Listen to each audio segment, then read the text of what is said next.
আসসালামু আলাইকুম sir. Executive Abu তালহা, বগুড়া নন্দীগ্রাম থেকে। সিএফ 698 হলো ফুটবাথ হ্যান্ড স্প্রে। এখানে কিছু পানির পট পরিষ্কার করার জন্য বের করা হয়েছে। কিছু পানির পট পরিষ্কার করে ভিতরে রাখা আছে। এখানে বড় খাবারের পট পরিষ্কার করে রাখা আছে। তিনটি বুড়ের জন্য তিনটি টায়ার ফিডার, নৌকা ফিডার।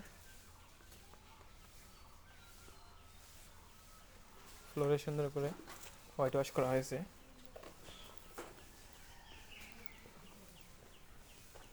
শীতকালীন ইনার কার্টেন ব্যবস্থা করা হয়েছে।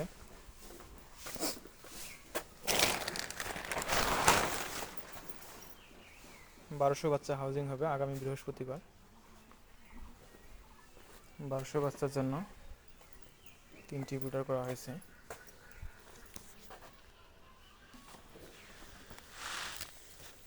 ধানের তুষ দিয়ে